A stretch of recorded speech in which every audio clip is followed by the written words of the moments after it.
अयोध्या में दीपोत्सव को लेकर तैयारियां पूरी। 32 घाटों पर 12 लाख दिए जलाए जाएंगे। Guinness book of world record में दर्ज होगा दीपोत्सव का नाम। 9 लाख दीपक अयोध्या में दीपोत्सव के दौरान जगमगाएंगे। आयोजन में सीएम योगी आदित्यनाथ भी पहुंचेंगे। दीपोत्सव में 500 ड्रोन से दिखाई जाएगी Ramayan. 3D holographic show, 3D projection mapping, laser Ram ki Paidi पर सरयू नदी के किनारे होगा। दीपोत्सव के दौरान राम की पैड़ी पर 9 लाख दियों को जलाया जाएगा। इसके अलावा अयोध्या नगरी में 3 लाख दियों को प्रज्वलित किया जाएगा। रोशनी से जगमगाई अयोध्या नगरी। लोगों ने अपने घरों, मंदिरों और दुकानों को रोशनी से सजाया। दीपोत्सव के दौरान घाटों के किनारे लगभग 40 बोट गश्त करेंगे। 17 बनाए गए हैं। अयोध्या की LIU इंटेलिजेंस की सारी टीम भी मौजूद रहेगी। अयोध्या के डीएम ने दीपोत्सव की सुरक्षा का जायजा लिया। घाटों का निरीक्षण किया। चप्पे चप्पे पर तैनात है सुरक्षाकर्मी। अयोध्या की सुरक्षा को लेकर बेहद कड़े इंतजाम। कोविड प्रोटोकॉल के चलते ज्यादा भीड़ न हो, इसके लिए बाहरी लोगों के प्रवेश पर रोक लगा दी गई। CCTV कैमरों से निगरानी रखी जा रही है। जम्मू कश्मीर सीमा पर तैनात BSF के जवान दिए और मोमबत्ती उनसे रोशनी कर रहे हैं। पेट्रोलिंग के दौरान जवान बॉर्डर पर रोशनी करेंगे।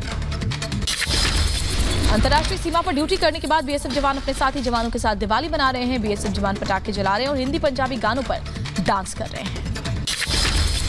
इटली और यूके दौरे के बाद भारत के लिए रवाना हुए प्रधानमंत्री मोदी थोड़ी देर में दिल्ली पहुंचेंगे। पीएम मोदी ने ग्लासगो से भारत लौटने से पहले भारतीय समुदाय के लोगों से मुलाकात की। मुलाकात के दौरान मोदी ने छोटे बच्चों से बात की। ग्लासगो से जलवायु परिवर्तन सम्मेलन से पीएम मोदी ने दिया दुनिया को संदेश। दुनिया को बचाने के लिए 1 सन 1 वर्ल्ड 1 ग्रिड का मंत्र दिया। पीएम मोदी ने सम्मेलन में कहा कि हमें प्रकृति से तालमेल बिछाकर रखना होगा। प्राकृतिक संतुलन को नुकसान पहुंचाया गया है। मानवता को बचाने के लिए हमें सूर्य के साथ चलना होगा। ग्लासगो में भारतीयों के बीच जाकर पीएम मोदी ने ढोल बजाया। इस दौरान वहां मौजूद लोग खुशी से झूम उठे। पीएम नरेंद्र मोदी ने इजरायल के पीएम नफ्ताली बेनेट के साथ द्विपक्षीय बैठक की। ग्लासगो में हुई दोनों प्रधानमंत्रियों के बीच बातचीत। यूरोप दौरे के आखिरी दिन पीएम मोदी ने की माइक्रोसॉफ्ट के सह संस्थापक बिल गेट्स से मुलाकात। भारत में निवेश के साथ कई मुद्दों पर चर्चा हुई। विदेश से लौटते ही कोरोना पर एक्शन में पीएम मोदी आज कम टीकाकरण वाले राज्यों के जिलाधिकारियों के साथ बैठक करेंगे। राज्यों के मुख्यमंत्री भी मौजूद रहेंगे। वीडियो कॉन्फ्रेंसिंग के जरिए ये बैठक होनी है। महाराष्ट्र के पूर्व गृह मंत्री अनिल देशमुख को मिली 4 दिन की ED custody. Mumbai session court ने देशमुख को 6 नवंबर तक कस्टडी में भेजा। वसूली केस में देशमुख की गिरफ्तारी हुई थी। अनिल देशमुख के वकील ने ईडी कस्टडी का विरोध किया। कहा देशमुख की याचिका सुप्रीम कोर्ट में लंबित, कस्टडी की मांग खारिज हो। वसूली केस में देशमुख की गिरफ्तारी पर महाराष्ट्र के मंत्री नवाब मलिक ने उठाए सवाल। बोले देशमुख को फंसाया गया। क्या परमवीर सिंह को जानबूझकर भगाया गया? एक बार फिर दामाद के बचाव में उतरे नवाब मलिक। का घर से नहीं हुई बरामद ड्रग्स, मेरे दामाद को फंसाया जा रहा है। महंगे शौक पर वानखेड़े ने नवाब को जवाब दिया। कहा यह सिर्फ एक अफवाह, मेरे बारे में नहीं जानते नवाब मलिक, पहले पूरी जानकारी जुटाएं। नवाब मलिक के आरोपों पर वानखेड़े का जवाब। कहा मेरे परिवार को फंसाने की साजिश। पेडलर सलमान से मेरी बहन से संपर्क किया था। वो NDPS केस नहीं लेती, इसलिए वापस भेजा। समीर वानखेड़े की पत्नी क्रांति रेतकर का नवाब मलिक को करारा जवाब। का समीर के पास जो संपत्ति है वो मां से मिली है, बेनामी नहीं, सारे दस्तावेज सरकारी कार्यालय में जमा है। नवाब मलिक के समीर वानखेड़े पर लगाए आरोपों का जवाब देने के लिए बहन यास्मीन वानखेड़े सामने आई। यास्मीन ने कहा हमने नवाब के हर आरोपों का सबूत के साथ जवाब दिया, फिर भी नवाब मलिक का स्तर गिरता जा रहा है। महाराष्ट्र के उप मुख्यमंत्री अजित पवार के खिलाफ आयकर विभाग की बड़ी कार्रवाई। एक सहकारी चीनी मिल समेत 4 संपत्तियों को कुर्क किया गया। बेनामी संपत्ति मामले में आयकर विभाग ने कार्रवाई की है।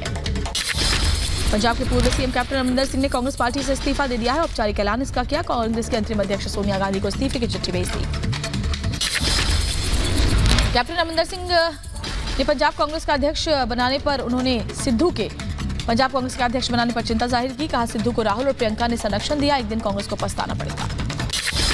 कांग्रेस छोड़ने के साथ ही कैप्टन ने किया अपनी नई पार्टी के नाम का ऐलान। कैप्टन की नई पार्टी का नाम होगा पंजाब लोक कांग्रेस। कैप्टन के इस्तीफे पर अकाली नेता दलजीत चीमा ने कहा कांग्रेस ने अमरिंदर को अपमानित किया, कैप्टन के पास अन्य कोई विकल्प नहीं था। पंजाब में कांग्रेस ने उच्च स्तरीय बैठक के दौरान प्रशांत किशोर को फिर से नियुक्त करने पर चर्चा की। 2017 में सत्ता में आने वाली कांग्रेस में प्रशांत किशोर ने निभाई थी अहम भूमिका। चंडीगढ़ के पंजाब भवन में नवजोत सिंह सिद्धू ने कांग्रेस नेताओं के साथ बैठक की। नवजोत सिंह सिद्धू ने कहा कि पार्टी में सब ठीक है। देश भर में उपचुनाव में बीजेपी की बंपर जीत। 30 सीटों में से बीजेपी ने जीती 15 सीटें। कांग्रेस ने 9 सीटों पर जमाया कब्जा। टीएमसी को मिली 4 सीटें, अन्य 2 सीट निर्दलीय उम्मीदवारों के नाम गई। मध्य प्रदेश उपचुनाव में बीजेपी की बल्ले बल्ले। खंडवा लोकसभा सीट पर बीजेपी ने जीत हासिल की। पृथ्वी पर जोवट विधानसभा सीट पर बीजेपी उम्मीदवार ने जीत हासिल की। मध्य प्रदेश में उपचुनाव में कांग्रेस की हार के बाद कमलनाथ के नेतृत्व पर सवाल उठ रहे हैं। उपचुनावों में हार की रिपोर्ट दिल्ली जाएगी, जहां हार के कारणों की समीक्षा होगी। असम विधानसभा उपचुनाव की 5 सीटों पर बीजेपी ने किया कांग्रेस का सुपड़ा साफ। चुनाव में मिली बीजेपी और यूपीपीएल को रिकॉर्ड जीत। असम उपचुनाव में 5 सीटों पर बीजेपी और यूपीपीएल की जीत पर सीएम हेमंत बिस्वा शर्मा ने जताई खुशी। कहा, हमने रच दिया इतिहास, असम की जनता का जताया आभार। बिहार में सीएम नीतीश कुमार का जादू चला। दोनों विधानसभा सीट कुशेश्वर स्थान और तारापुर सीट पर जेडीयू प्रत्याशी की जीत। कुशेश्वर स्थान में जेडीयू प्रत्याशी अमन भूषण हजारी 12,000 से ज्यादा मतों से जीते।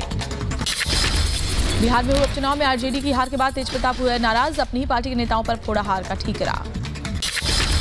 राजस्थान के उपचुनाव में कांग्रेस की बड़ी जीत हुई है। 2 सीटों पर हुए उपचुनाव में कांग्रेस ने दोनों सीटों पर कब्जा किया। कार्यकर्ताओं ने जश्न मनाया।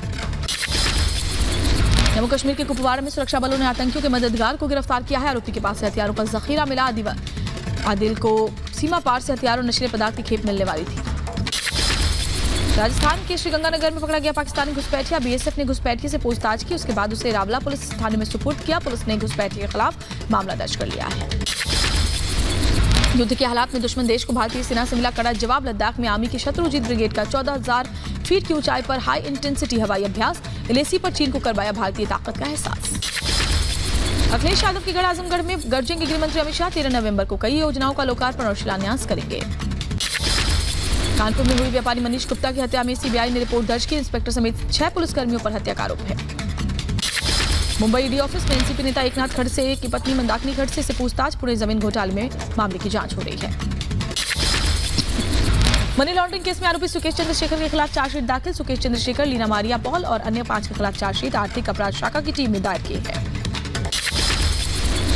यूपी के औरैया में बीजेवाईएम के अध्यक्ष ने विवादित बयान दिया है। बीजेवाईएम अध्यक्ष ने कहा, 4 बीवियों और 40 बच्चों वाले आपका सब कुछ कब्जा करना चाहते हैं।